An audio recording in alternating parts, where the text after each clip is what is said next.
আর এখন আমাদের কাজ হলো যেটা করে নাই, যেটা করতে পারে নাই, এইটা ধৈর্য ধৈর্য বাচ্চাদেরকে লেখাপড়া শিখাইয়া স্কুল কলেজ মাদ্রাসা শেষ করিয়া চাকরি বাকরি উন্নত জীবনের সন্ধান দেওয়া, এইটা আমাদের সবচাইতে বড় দায়িত্ব। যদি এটা আমরা করতে না পারি, শুধুমাত্র নেতাগিরির স্লোগান দিয়ে আমরা আমাদের ভবিষ্যৎ প্রজন্মের কাছে আমরা কোনো জবাব দিতে পারবো না। শুধুমাত্র হই হুল্লোড় করলে আর মুর্দাবাদ জিন্দাবাদ করলে, এই বাচ্চা যার বয়স এখন 5 বছর 7 বছর 8 বছর, এদের জন্য যদি কোনো কিছু করা না যায়, তাহলে আমরা এই যে বক্তৃতা দিচ্ছি, বিবৃতি দিচ্ছি, আসতেছি যাইতেছি খাইতেছি রাজনীতি করতেছি, এইটা শেষ পর্যন্ত হাতে তেমন কিছুই জমা থাকবে না। জমা তখন থাকবে যখন আপনার নাতি আপনার সন্তানের 2টা ছেলে লেখাপড়া করে আর্মিতে চাকরি পাবে। এটা জমা হবে। জমা হবে এখান থেকে 5টা লোক যদি পুলিশে চাকরি পায়, জমা হবে এখান থেকে 10টা লোক যদি সরকারি চাকরি পায়, কিংবা এখান থেকে 10টা লোক যদি বিদেশে যাইতে পারে, গিয়ে সম্মানজনক কাজ করতে পারে, তাহলে তারা তাদের ভবিষ্যৎ জেনারেশনকে প্রজন্মকে তারা আবার নতুন কিছু দিতে পারবে। এখন ধরেন কাদিরপুর গ্রামে দল বল যা আছে এগুলো সব বাদ দেন, বাদ দিয়ে ধরেন লোক আছে 500 জন 1000 জন, 1000 জনের ভিতরে বাচ্চা কাচ্চা আছে ধরেন 200 জন। এই 200 জন বাচ্চা কাচ্চা কে যদি সঠিকভাবে সমাজে আমরা প্রতিষ্ঠা করতে না পারি, তাহলে সারা জীবন আমাদেরকে পস্তাইতে হবে। এইটার জন্য আপনারা এখানে কোনো দল বলের পার্থক্য করবেন না, নিজেরা নিজেরা এখন সব বসেন, মত পার্থক্য থাকলে এগুলো ভুলেন, বিভেদ থাকলে ভুলেন, মান অভিমান গোসা রাগ থাকলে এগুলো ঝেড়ে ফেলাই দেন।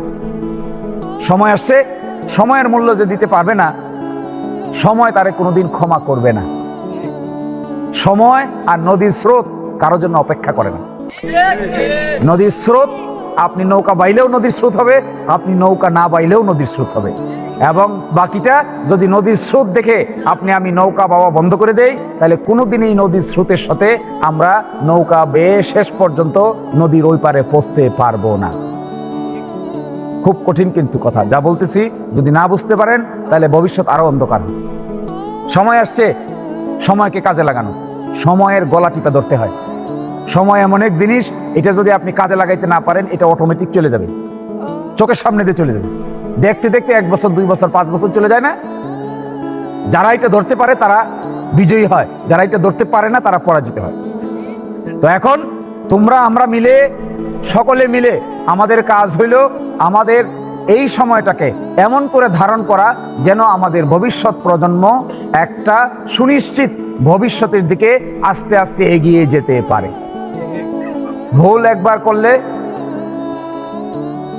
এইটা খেসারত দিতে হবে দীর্ঘদিন।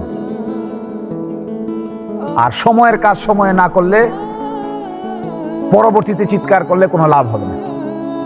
সময়ের 1 ফোর আর অসময়ের হলো 10 ফোর। ফুর কি জানেন? ফুর হইলো ওই যে খাতা সেলাই করে মহিলারা, এই যে খাতা সেলাই করে পিছন দিয়ে সুতা ঢুকায়, ঢুকায় সিলি করে, এটার এক একটাকে বলে 1 ফোর। একবার ঢুকাইলে 1 ফোর, 2বার ঢুকাইলে 2 ফোর, 3বার ঢুকাইলে 3 ফোর। তাহলে এটা যদি সময় মতো দেওয়া না যায়, সময় তো বসে থাকবে।